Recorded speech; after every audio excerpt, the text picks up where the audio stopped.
GM Farcaster. It is Tuesday, December 3rd, and you are here with Nounish Prophet Adrian and a very special guest, DWR, Dan Romero, co-founder of Farcaster. Thanks for joining us here today, Dan. We appreciate you coming by. Thanks for having me. There's so much happening, and we are now live on Twitter and on, I call it Twitter. I will not call it X. And on YouTube. You can also join us in our StreamYard studio. So we're excited to have everybody here. And I feel like we've got to start with the question that, because of all the AI token craziness right now, the question that I literally saw yet again in a group chat today: will there be a Farcaster token? Can you just answer that first before we dive into all the other things? Yeah, so my usual response on Farcaster he said, yeah. is what would the token do? And I actually think that's an important question.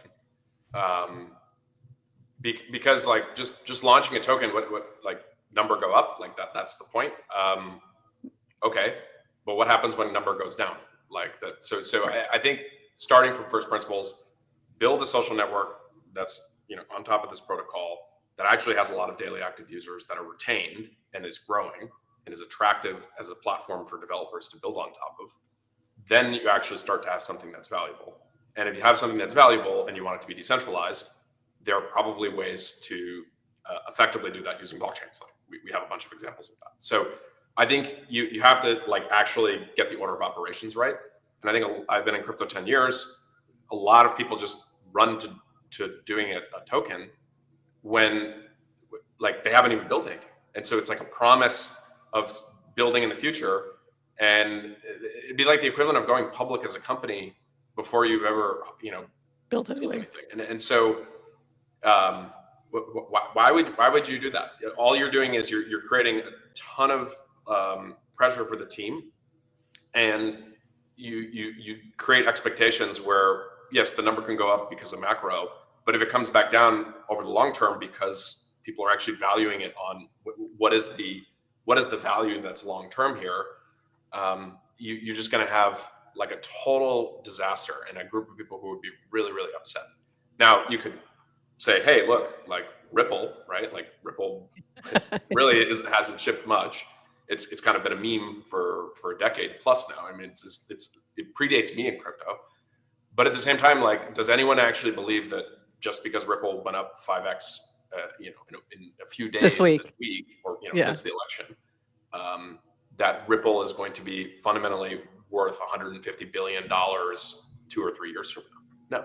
So I think you just have to start from first principles, build something that's actually valuable. And if there's actually something valuable, then you can actually figure out how to decentralize the kind of like economic control of the thing that's valuable.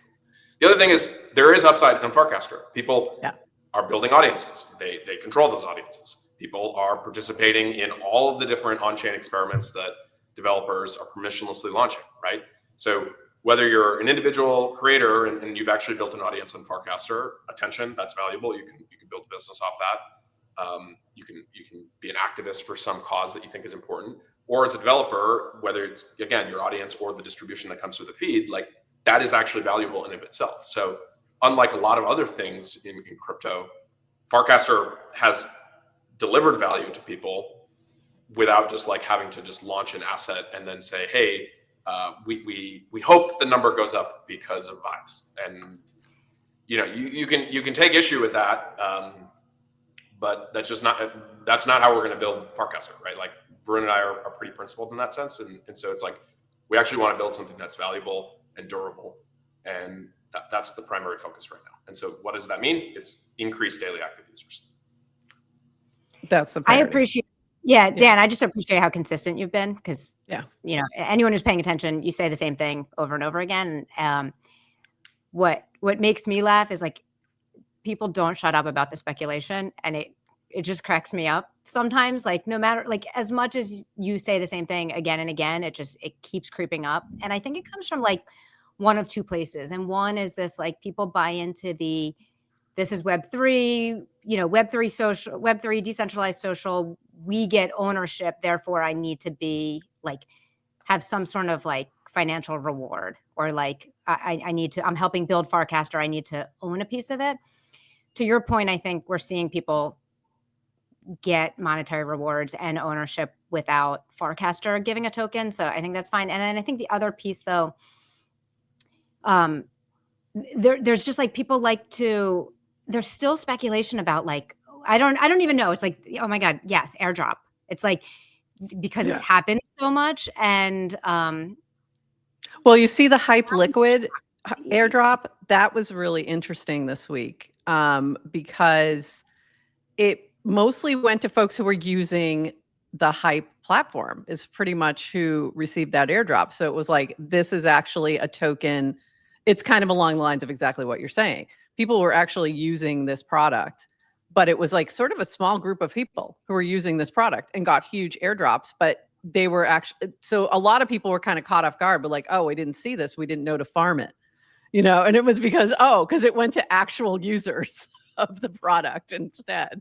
So there were a lot of people like, wait, we didn't get an opportunity to farm this token. What happened? But I think it's along those same lines. And I think we've seen this with, we saw that with DGen. The people who got a DGen airdrop the first time were folks who were on Farcaster who were for a long time. So to your point also, there have been tokens. Farcaster didn't have to drop one. Merkle didn't have to drop one. Yeah, look, and I think if I was to argue the other side, it says, hey, bud, like you're in crypto, and crypto is about tokens. Yeah. And that is the kind of distinguishing feature, the unfair advantage. It is the impulse to make money that actually has people in the space. People claim they're, reading it for the articles. This is the famous phrase, but like, they're in it for the tech. It's like, okay, like the reality is most people in crypto are in it for the ability to make money, which is the same reason most people are in AI and all these other things. But I think crypto just shines a light on the fact that, like, because you can create money as like one of the first things, it is actually the first use case of crypto as a technology, then naturally anything that's worked is just like you create money, you create upside in terms of like ownership in the network, and that works. I think that is, there are two issues with that. So one, for the last 10 years, that's been a pretty precarious legal position in the US. Yeah. And so I think it's like easy for people, an anonymous account on crypto Twitter or Farcaster to be like, when token. But it's just like, okay, there's a whole bunch of legal and regulatory stuff that you have, company liability, personal liability, like not so easy just to go do that. Yeah, you might benefit from that in a quick, like you get the airdrop, you're able to sell it, but then there are longer term ramifications. I think there are reputational components to it, which I said before, where it's like you launch a token in crypto and the number go up, but then the number goes down and then it doesn't go back up again.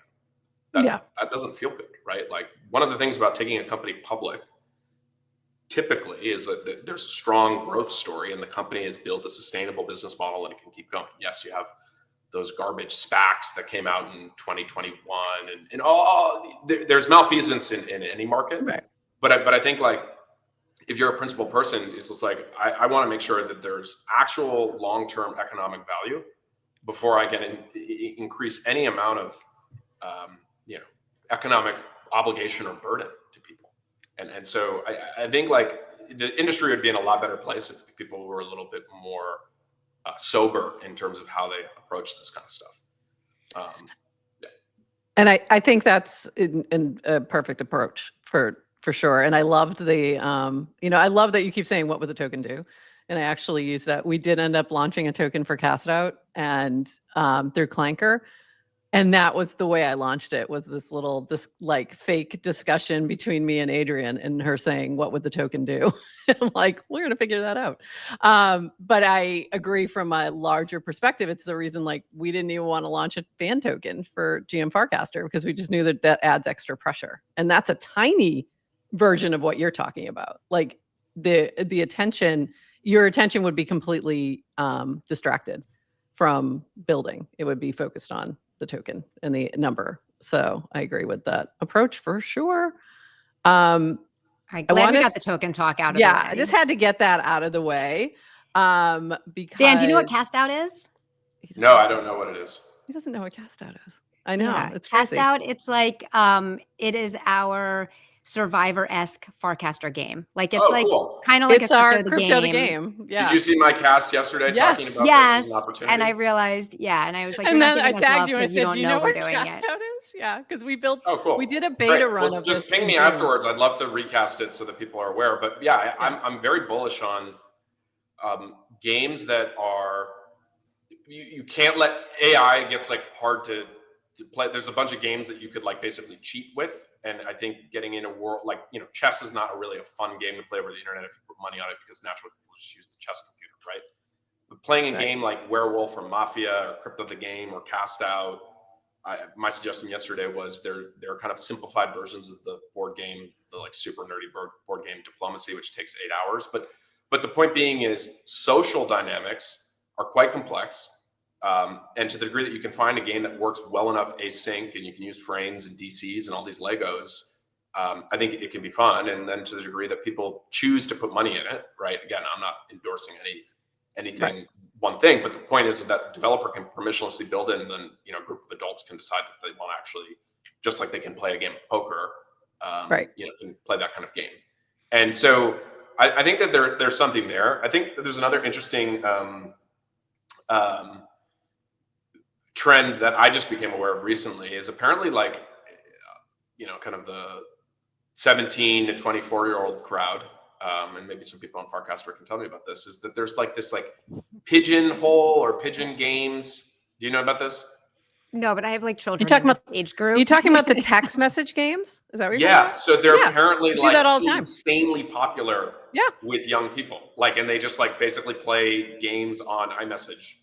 I do that with my son all the time. It's kind of like been this like platform that's existed for a decade, and everyone's just like, why is Apple mucking things up? But this like one thing is actually, it has like a decent amount of usage. And so I think that other platforms are thinking about like, how do we bring back games, which is like full circle for Facebook, right? Like, Sega and stuff like that. So I do think that there's an opportunity there with Farcaster frames, especially with V2, because there's so much more surface area and you can build a much richer application that you can incorporate crypto into it, which I think naturally kind of just makes it more interesting to a certain subsegment of people, is that you can add money to whatever game you're playing. In the same way that there are a bunch of people who like watching football, and then they like watching football while they have some money on the line, right? And fantasy football is another version of that. It's lower stakes in the scheme of things, but you're playing effectively a money game over the whole season, and it enhances your enjoyment of that activity. And so I think that there's like a whole underexplored area of just like building these lightweight but fun social experiences that nicely integrate with crypto. And I think a lot of the reason that hasn't existed thus far is building a native mobile app on iOS and Android, and then having like crypto payment flow. It gets really tricky with App Store rules. It's like, okay, how do you get people to install your thing versus the equivalent game that can kind of go across your feed and you say, oh, this looks interesting, click. In Frames V2, you're gonna be able to install it effectively and then have notifications. You actually start to build an ongoing relationship with one of these kind of lighter weight, but you can have it be a pretty substantial app. And this is a great segue to this. And actually what you were just talking about with Game Pigeon, there's actually one that is this, that you go back and forth. Yeah, it's Game Pigeon. Yeah, Game Pigeon. And it's very addictive. Like Game Pigeon is really fun. You just send it back and forth in a text message. And you can do similar types of games like the basketball game that's in this frame. So loved like let's pivot a little bit over to this, to Frames V2. This is one example of some of the different opportunities here. But let's chat about what you see as the benefit of the V2 version of Frames. What is it, and what is the benefit to developers as well as those who will be using the frames? Like, what will you be able to do in V2 that you couldn't do in V1? I guess is a good place to start. Yeah, so V1 is a static image in the feed. And this is kind of a bit of a hack of this open graph standard that Facebook put together. It's why you get link previews when you send a link in iMessage or WhatsApp, or post something on Twitter. Twitter used to do this. They've since, like in the Elon no link era, has really hampered distribution of kind of like links with Open Graph. But the idea was just like, okay, let's make this interactive. Let's add the ability to like add some buttons. Like you can click a button, it can open up a new image, and so it's this kind of the like way to think about it is like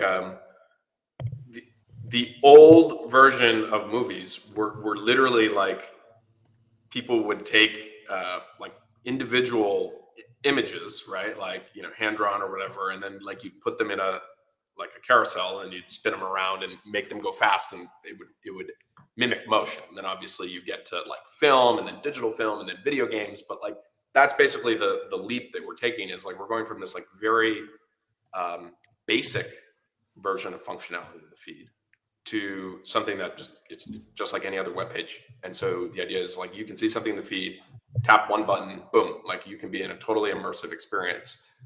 One of the developers on Farcaster, Compez.eth, I think I'm saying that right, did just a demo of like, here's all this like crazy 3D stuff that you can do. And Alves, I always get the name order wrong. I think it's Alves Tiago or Tiago.eth, who kind of was an early Farcaster developer and has recently come back because I think he's no longer working as part of this like acquisition he was part of. Released this like pile of cards 3D animation for starter packs. I don't know if you guys saw that. Yeah. Yep. So it's like and obviously this is a little hard because we haven't finished it on web. It's like entirely, although he's made it actually work on web, which is kind of cool. But on mobile, it's just like you can kind of swipe right, swipe left for the different packs. And so I think what I'm optimistic about is we heard a lot of feedback during Frames V1 that it was a cool concept, but the like functionality was too limited for like what developers actually wanted to build.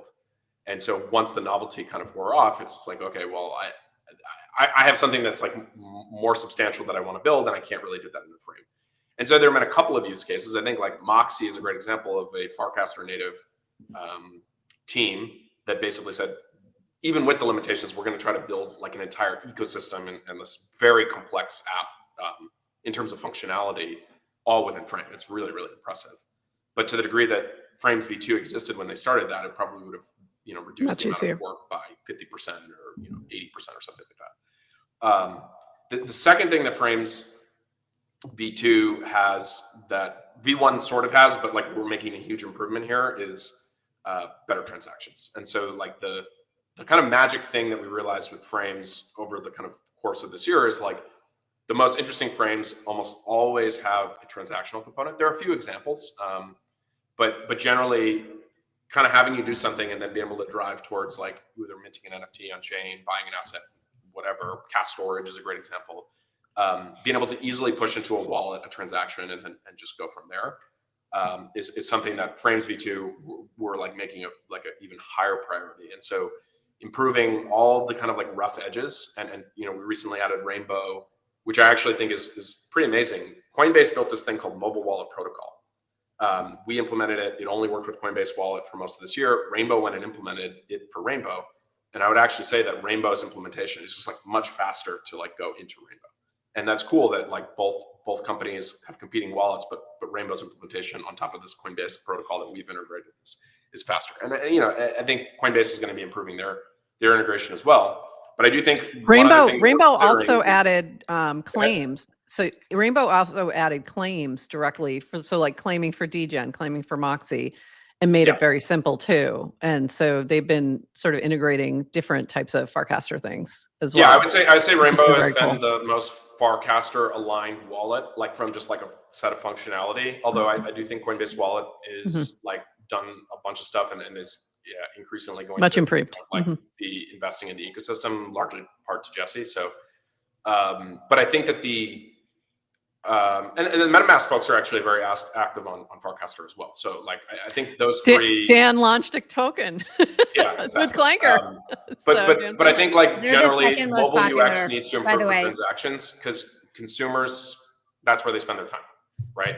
And that's why Solana blinks weren't successful. It's people spend time on their phones. They're on Twitter's app. There is no way to make a Solana blink, which is the equivalent of a frame on Twitter, work. So if 90% of time on Twitter usage is mobile, like then blinks don't really matter because the power users are fine with a contract address or a deck screener link or whatever. and the casual user just sees it in their feed and wants to play the basketball game and then potentially mint something. Like that casual audience is actually far larger in the scheme of things. You have to meet them on mobile with a good experience. And then the last two things, and I think I mentioned this before, is frames V2. One complaint we had with V1 is that they're too ephemeral. I spend all this time in a frame, I go viral once, I can't get people to come back to my frame. Well, in V2, we're allowing you to install it.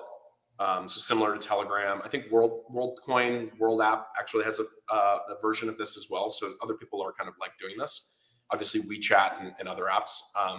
And so the idea is like you can just add the frame and then you'll have a quick launcher and you'll be able to kind of like pull that frame back up.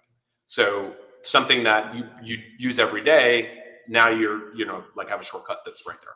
And then the last part, which I think is again, focused on this idea of like building a more retentive experience for developers, is the notifications component of things. And I think once that hits people, they're going to be like, oh, actually, this is way more powerful than V1, because now once I get a user to add my app, like there's a certain level of like, I actually want to interact with this app on an ongoing basis. I trust this app.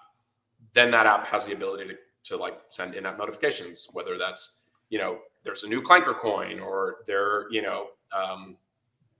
some new mint available or price alert or what developers are going to come up with a bunch of claim your degen or claim your Moxie. Right. Like I think the notifications plus install will actually, in addition to all the additional functionality, will be a pretty significant upgrade for developers.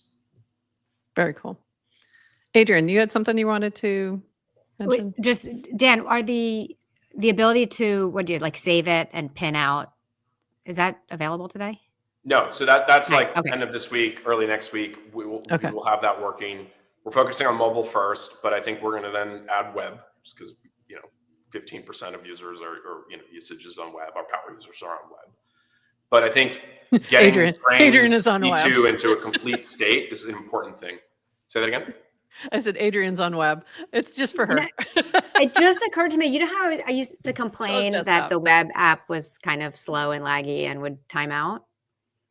Yep. It kind of doesn't do it anymore. Well, much better. Slowly behind the scenes, chipping away at everything. Yes, I see you. There you go. Sorry, and you were that's the pinning out will come towards the end of this week, you think? And in the next week you'll have the kind of ability to add the app. I think we might use add instead of install because Apple doesn't like the term install. Like they don't like apps within apps. So the idea is just like you add a frame, the frame gets added to your kind of like quick launch, quick access. Cool. And then from there will kind of be an opt-in, but the idea is you can get in-app notifications from that frame. So it's almost an Explore that's personalized. Yeah, so Explore kind of goes away because Explore, as you can imagine, probably doesn't get a ton of use today just because it's not updated enough and there aren't enough like apps that you'd want to go add or install, or no one's telling you, oh, go add this app on Warpcast. Like we haven't hit that point yet. But if we accomplish everything that we're hoping to with frames, you can imagine people being like, oh, this is the way to like get started with this app, like, or it's through the frame, because that actually provides, this really nice experience on mobile.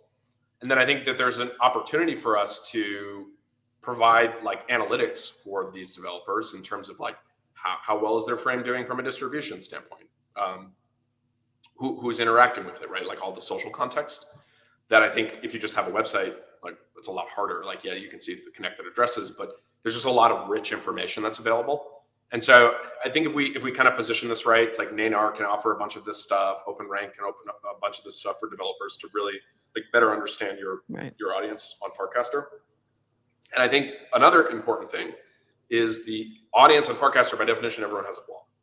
And so there's a lot more quantification you can do in terms of like, oh, like we actually have a bunch of users who've got $100,000 worth of combined assets in their wallet. Like that's a pretty valuable user relative to just like a random person visiting a webpage that you don't necessarily have insight over.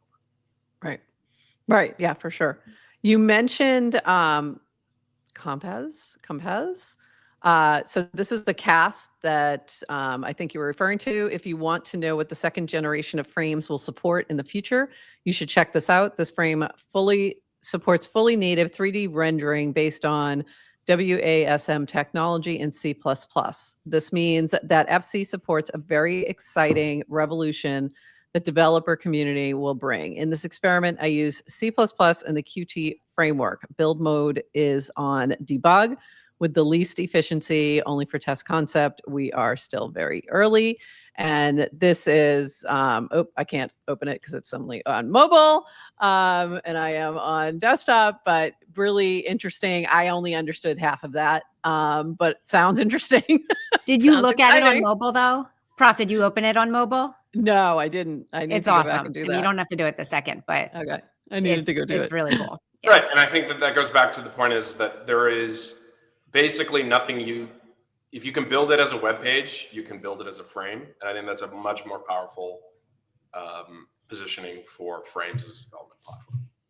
Awesome. And then Dan, just kind of technical question. So build it as a web page. It can now be as a frame. The additional things you get because you're on Farcaster is user context, wallet, crypto native functionality. Is that only though when it's opened within Warpcast or something that supports? So Recaster implemented Frames v2, but not on a web page. Like if I click through and it opens in a web page because there's no so there are a couple of things here. So one, someone could go build a Chrome extension. We're not in that business. Okay. Everyone hates Chrome extensions. So as much as I like Chrome extensions, I think we are not building a Chrome extension intensive. So you can imagine having a world where someone sends you a link that's a frame, and you have a Chrome extension. It's able to just like pull in your Farcaster context and kind of like make that user experience. I think that there's another component of things where when you click through with a frame, and there's like different levels, like to get into the weeds of like how much you would trust the authentication. So today we say, hey, don't actually do anything sensitive. So if I click a frame, like you don't want to say, okay, that's Warpcast knows it's me. Like Warpcast can attest that. They have a signer, so it can like prove that. But the problem is that like think of like 5 different apps you might have added a signer to. If that one app gets compromised and there's something sensitive, so let's say you had like secret messages frame, and like you click on it and it knows it's me, and there's something sensitive in that secret message. You wouldn't want to do that, because if one of the apps that you've added a signer to, and none of this complexity should be exposed to the consumer, but like we're trying to think through it so people don't click on it. But the idea would be that then if they could take that signer, they could go hit the frame and they could like see your secret messages. So we kind of have to have this like lightweight to say, hey, if you don't have anything sensitive, but you want to give a personalized experience, like reasonable to trust it, right? Like, so when you click on a frame in Warpcast, they know it's you. But if it's like you want to show the authenticated, like, secret stuff, we can use something like Sign with Farcaster, which we're rebranding to Farcaster Connect over the next couple months, just to make it a little simpler for people, and then making that easy to use in any client, whether that's Recaster or Supercast and things like that. Fantastic. Anything else on Frames v2 before we kind of move over to starter packs, Adrian or Dan? Anything else that we didn't cover? I will mention. Go ahead. Well, I know Recaster has already implemented rendering for Frames v2. I don't know if other clients have. How difficult is it for clients to get updated to render and support the new frames? I would ask, I can never say his name right, Howale. Literally every time we bring him up, like we have to say the same thing. We say it 3 times. We don't know. Haole. So there you go. So please tell us how to say it, and then I will say it correctly from now on. But he was able. I don't even think he's full time on Recaster, which is amazing. I think he was just able to add it in a few days. Like under the hood, it's just opening up a web browser basically in the app, and you add some kind of helper stuff around it to just like make it more Farcaster native and crypto native and stuff like that, which any phone allows you to open up a browser within your app. It's called a web view. But so there's a bunch of stuff to go do to make it work well, but there's nothing stopping Woj if it's a priority for him to add frames to his app, I think, or to web and stuff like that. I think he's probably, if I was to guess, like waiting for it just to kind of settle out, right? It's like bleeding edge. He's got all these other priorities. And so once it's kind of like settled and it's like, okay, this seems like it's going to stick around for a while, we'll have some guide of like, here's how you'd implement it in the client. It's like, you need to do X, Y, and Z. Like, it takes some amount of time and you're good. And there is a updated Farcaster doc site with Frames v2 for those who are building and want to learn more. There it is. Did you mention on the hub too, Adrian, that is it a framesv2.com now that's easier to access? Okay. Yeah. So you can go right there to dive into that. I do want to mention starter packs too, because this also launched last week. So this was your cast about this, new on Warpcast. Starter packs help friends quickly find their communities on Farcaster, curate up to 100 accounts in a pack, unlimited packs, share the link, and anyone can follow with a single tap. Sign up. We showed this really fun way to explore them. And then if you click into them, you will get a follow all button, or you can go in and individually follow the different folks, the different accounts in the starter packs. One of the first things I thought of was like, I really want channels as part of this too. And you mentioned that's coming down the road. Yeah, I think the way to think about it is following a channel really doesn't do much for you at this point, because you follow the people, right? You get the cast based on the people, not the channel. True.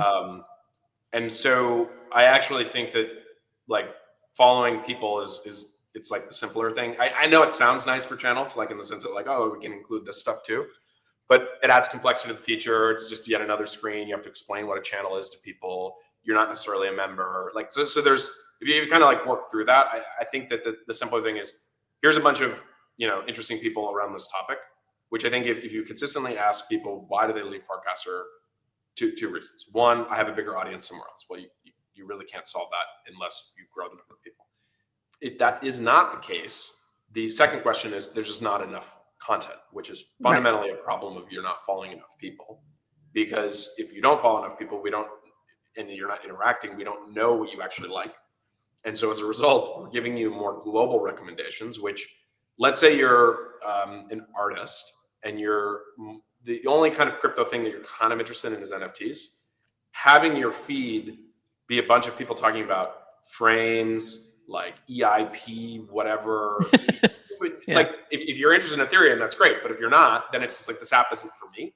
Whereas if you get a starter pack and you're interested in Brazilian artists, the one you just showed, click follow, boom. Like now you feel like Farcaster is this, it's beyond just the channel. It's just like your feed feels like a Brazilian artist community. And so I think it's a very easy way for people to get booted up in terms of like, you can share this in a Discord, in a Telegram chat, on Twitter, and that community of people can kind of easily find themselves. I mean, Blue Sky came up with this concept. In retrospect, it's like super obvious. And Meta is implementing it with Threads, and I wouldn't be surprised if Twitter, although Twitter is kind of at scale, and they have lists, which is like kind of like this, but the reality is, which in retrospect is just obvious. The idea to just like follow everyone on a list, like click, because you can go to a list and see the people and then follow them, right? Yeah. So it's an iteration on lists in a way that is designed for a network that is trying to bootstrap. Right. And so I think like we probably should have done this earlier. Like I think we had concepts of this early on, but I think we approached it from a little bit of like lists are kind of this like crazy power user feature. Like very few people use lists on Twitter. So why would we go do this? When in reality, the essence of the list that's useful is curate a topic of people. I trust you as the curator. I click follow all, boom. Now my feed is injected with this topic effectively. I'm going to make one plea for why I think channels included would be helpful. Like this is a list starter pack that I created, Farcaster Native Media, but a lot of the folks who are producing media, they're using channels, not a separate account for their media account. So for example, OK Banger has a channel, but not an account. So for context, it's helpful to have that included also. I just included it in the cast so that people understood why I was adding these folks, et cetera, et cetera. Yeah. But that to me would make this a little bit more inclusive. Like it would give you the full context of why these folks are included in this particular starter pack. So that's my only, thinking on that. But I can understand the complexity. It may not be worth it. We'll add channels at some point, I'm sure. But I think in terms of just like figuring it out, and it's like, what I really want people to do. So if there's an announcement here to just kind of reiterate, is curate starter packs that map to the onboarding interests. And maybe I should just cast out what the current screen, because most people obviously don't go through onboarding again. But we have a set of, 10, 12 interests. And if you are making the best like crypto starter pack or, TV or, artists, the ones that get used the most, we are going to, over the next, call it month or two, map to the onboarding interests, so that when you select those interests, that's who gets populated in the select people. So, so those are the categories that you had at the beginning about that you're tagging the starter and if you sign up for TikTok or Instagram, they kind of do the same thing, where it's like, tell me what you're interested in, right? Because otherwise it's like, I'm just going to show you random stuff. And so those onboarding categories, and it's optional, you don't have to do it, but the idea is like, if you want to actually have some influence over that corner of Farcaster, then you're it's on you. Your opportunity. Start back and really try to promote it. It's think of it as like, you can grow your account on Farcaster, you can grow a channel on Farcaster, and maybe the lightest weight way is, I'm just really good at curating the best people to follow in a specific topic. And you really try to get those people to know, and we're going to add the ability to like get notified if you get out of the starter pack. That'd be great. But the point is that like having the go-to starter pack on Farcaster for a given topic is actually a really valuable thing, and you should accrue the benefit of that. There's status that comes from it, right? Cool. Yeah. And I need to an anti-status when you haven't been added to any starter packs. It's not your worth, though. It's not your worth. We developed a support group. But here's the best one: you can create your own starter pack. This is an opportunity. People don't want to hear that, Dan. They don't want to hear that. Opportunity for another starter pack. There you go. It's an opportunity for another starter pack. Come on now. All right, we're going a little short on time. A couple more things. Wait, but Dan, how do we get the list of topics? Is it Blockheim?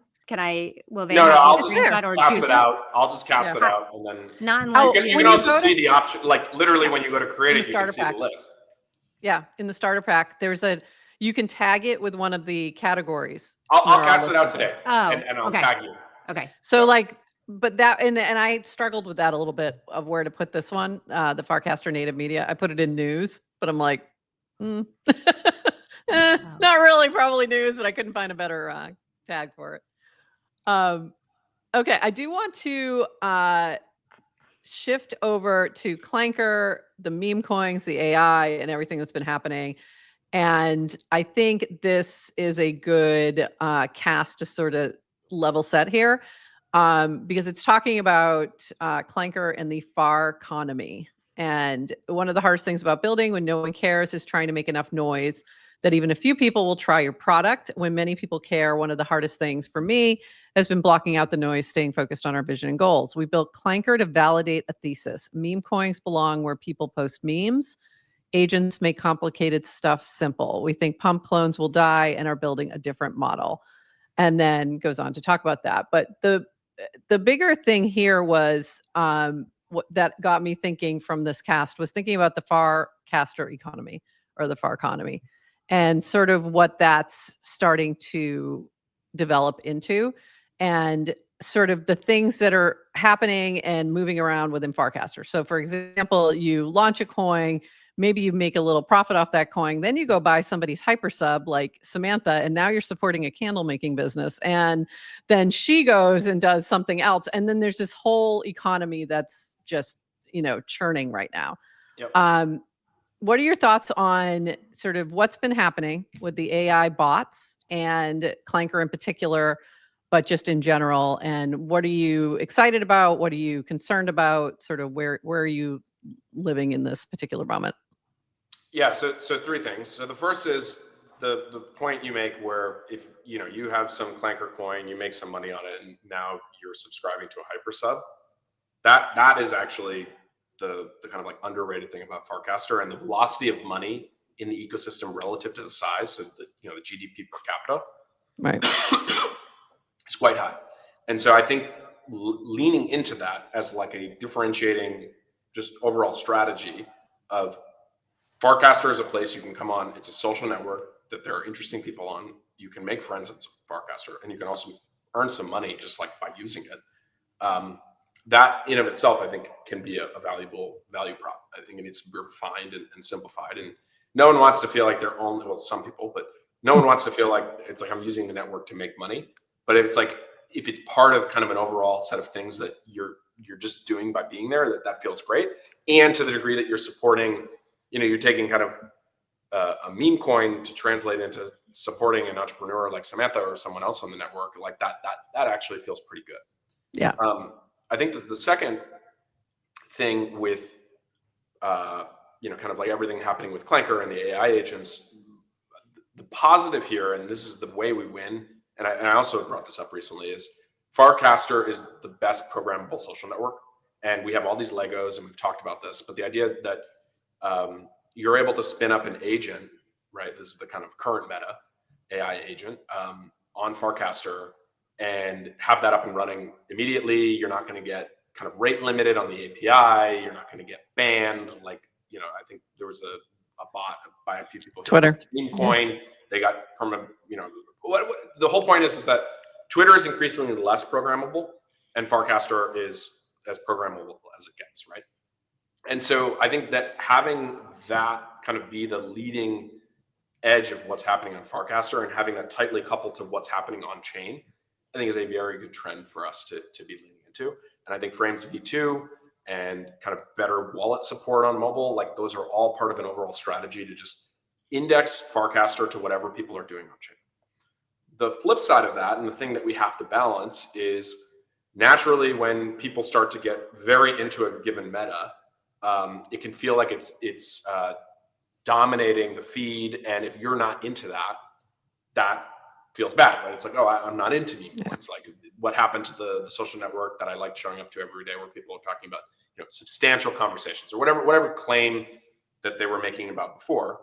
And so I think we have to balance is, one, if you aren't interested, give people tools to kind of opt out. So we have like muted keywords. We've improved that. We have the ability to mute users, and you don't unfollow people now. The algo feed is actually pretty good. Is if you just don't engage with people on a certain thing, it will actually naturally just show you fewer of those types of casts. But I think that there are other areas we can improve there. And you added a following feed as well, so that just got added recently. So you can just skip. Let me just be super clear. Yeah. Following feed does not get a lot of usage in the scheme of things. So everyone who thinks that they know product around following feeds or whatever, like, surprise, like, people still use the algo feed. Like, that's what modern social networks work. But we wanted to add the following feed in a world where we're already adding the tabs back for channels as an option for people to take more control over their experience with the podcast. Obviously, you can do this on Supercast and Recaster and all these other clients for a while.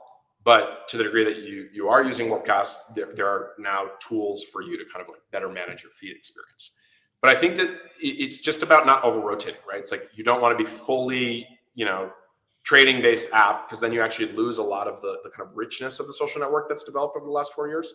But at the same time, if you're it's funny, we get accused of being an ivory tower, and the reality is, like, I don't actually, like, Farcaster is just a subset of crypto Twitter. It's not like some exclusive highbrow intellectual thing, despite the Christian rap associations. But if you tack too far away, and it's like you suppress all of that, which frankly Twitter does a bunch of that, like in terms of like you put a cash tag, like a token symbol in Twitter, your distribution is going to be wiped, because so many spam bots do that.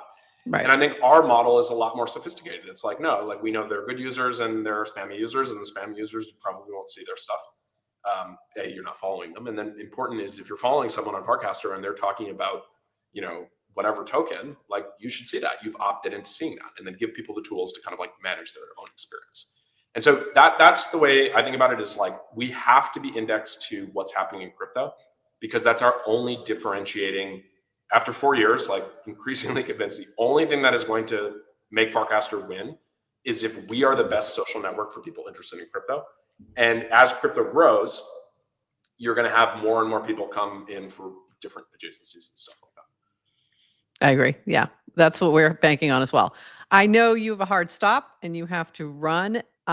Is there anything else that you wanted to sort of share, announce, anything that we missed that you wanted to hit on? Frames V2. Like, Frames go V2. try Frames Let's on go. mobile, give feedback, share with your friends. We'll be incorporating a lot of those frames into CastOut too, which will be happening Great. next week. So Awesome. it'll be fun.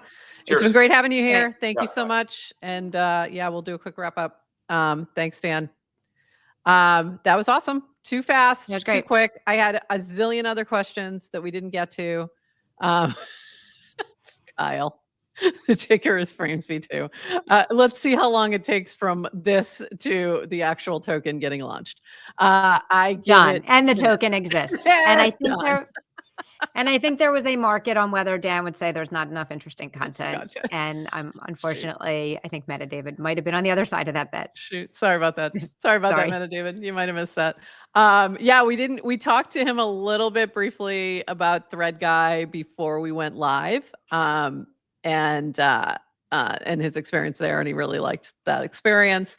But we didn't get a chance. I wanted to ask about Dev Day and Farcon, but we'll talk about that another time. Yeah, that was really great to hear from the horse's mouth.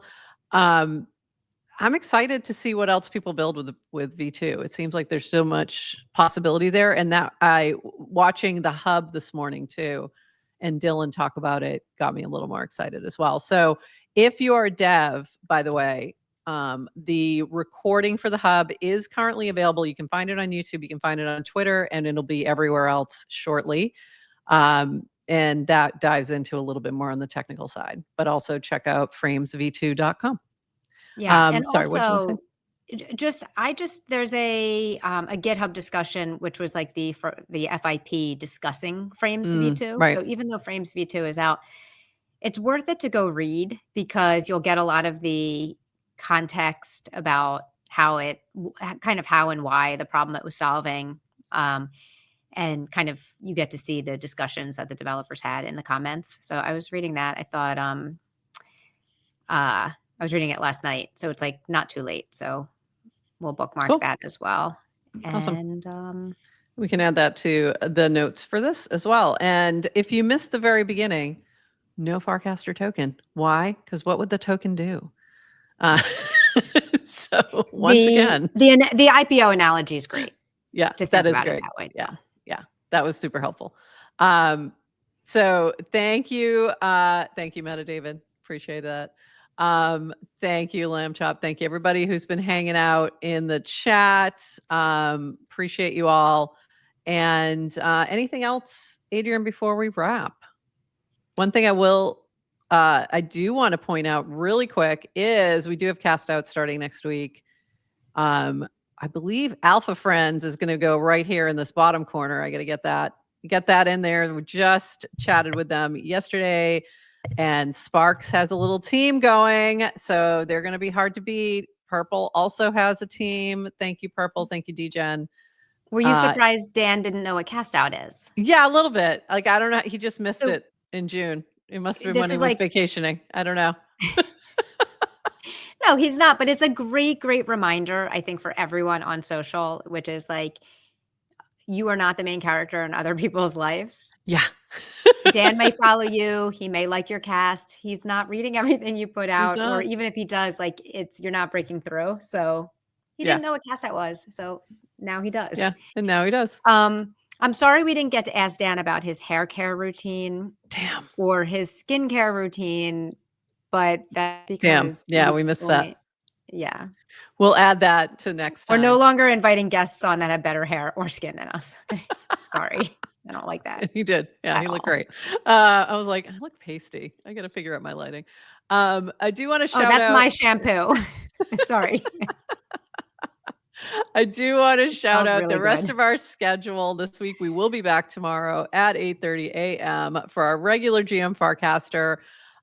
So much happening. So there's just a lot to talk about. On Friday at 8:30 a.m., we will be with Matt at MATS from Dune, one of the co-founders of Dune.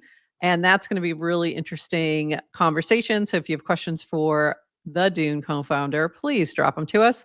And then Farcaster Fridays, URL edition at 6 p.m. on Friday with Adrian and Samantha. And I'm going to be popping in and out because I will be in Miami for our Basel. But Samantha is going to be creating candles live with us and chatting about what she's up to for this holiday season. So a lot of fun happening this week. This was a great chat with Dan. Really appreciate him swinging by to chat about frames and starter packs and all the fun. You know what? That is a good point. I will let them know that. I would as well. So anything else, Adrienne, before we wrap this today? This has been a lot of fun. No, that was super fun. We'll get all the recordings out later. And if you are just catching GM Farcaster for the first time, welcome. And you're watching, welcome. Come on over to Farcaster. It's really fun and programmable. And we're doing a lot of fun things. Thanks for hanging out. A lot of fun things happening over there. Come on, come hang with us. Yeah, we're happy to have you, and we'll give you a starter pack to get you going. Build frames. And by the way, if you're not a developer, you could probably still build it because ChatGPT exists and it will tell you how.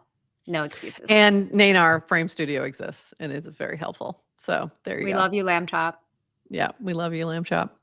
Love all the chat. Thank you, chat, for being with us today. And we will see you again tomorrow morning. And with that, we bid you bye-bye.